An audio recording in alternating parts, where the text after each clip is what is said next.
You're sick of it. I'm sick of it. But for the Republican Party, the American people are sick of it.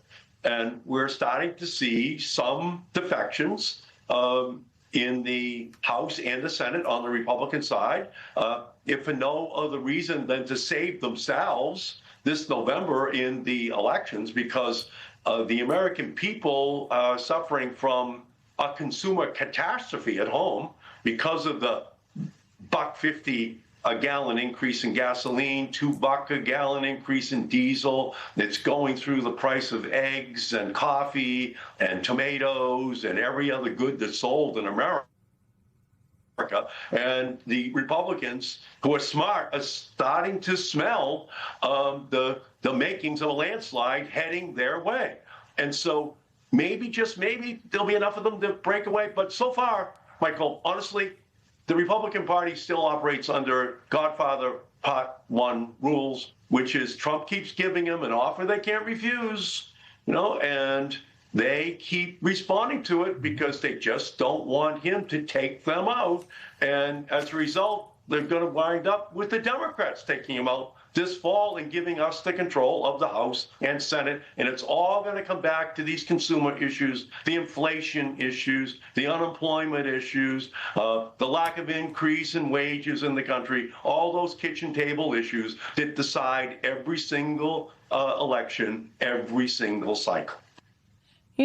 For months, I think we have all been chatting about how, well, maybe Republicans will make a break with Trump to save themselves, at least some of these folks in tough districts, as we get closer and closer to the midterms and we are less than 6 months out.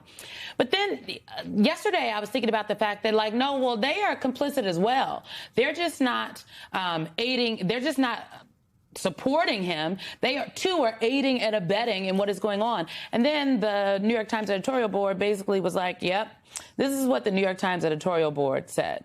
Congressional Republicans deserve significant responsibility for the situation. Congress could pass a resolution expressing its disapproval of the war and hold hearings investigating it. It could refuse to confirm nominees or fund Mr. Trump's military priorities until he adheres to his constitutional duty to work with the legislature. Otherwise, members of Congress are participating in America's slide from democracy. Let's just say Democrats end up taking back the House and the Senate, which is a very plausible situation this November. If you all are in the majority in the Senate come January, are you going to be willing to do some of those things? I think when it comes to things like funding the military, folks are always like, oh, well, we got to pay our servicemen and women, which I agree. Members of my family are servicemen and women. But the president of the United States has demonstrated that he does not care about the Constitution or our democracy by way of his actions. And so our Senate Democrats talking about right now what they are willing to do when and if you all get power back.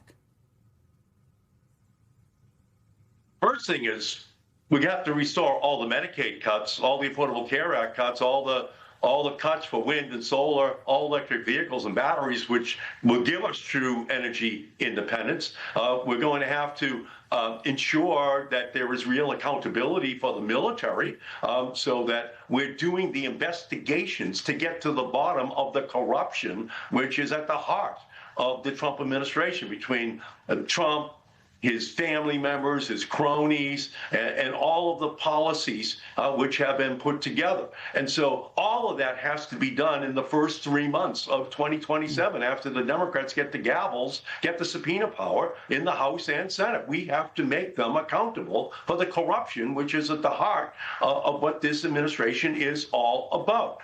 And I agree with you. That's going to be a test. But I think it's going to be a test that the Democrats are going to pass because the American people are coming with pitchforks towards the Republicans to take them out this November. And that mandate is going to be very clear to Democrats who then serve in the House and Senate. Speaking of failed tests, today you had the president on the world stage fawning over Xi Jinping, while Xi Jinping was incredibly resolute about the priorities of China. Talk to me about what this summit should have been like and what it ended up being in the shadow of Donald Trump's war with Iran. Well, it's very clear that President Xi has Donald Trump over a barrel of oil. Trump is coming hat in hand to President Xi, asking for China to help end the war in Iran. And that just weakens the United States of America in terms of the maintenance of our position on Taiwan with regard to its independence and its democracy. It puts Donald Trump in a position where he knows that back at home, the American people are wild about the dramatic increases in prices. President Xi knows that politically. And so Trump there is basically just absolutely in need of help from Xi. He's a weakened president. When we were kids, our mothers and fathers used to say, if you dig too deeply, you'll wind up in China. Well, that's where Trump is now. He's dug a hole, and it's very deep. And we're seeing it very clearly in China right now. And that is not where we want the United States to be. And it's all because of the illegal, unconstitutional war which Donald Trump has, in fact, begun against Iran. And Trump himself should just end the war. He should just bring it to an end and protect American consumers, bring peace to the Middle East, but also help to restore somewhat, at least, American prestige and power around the world.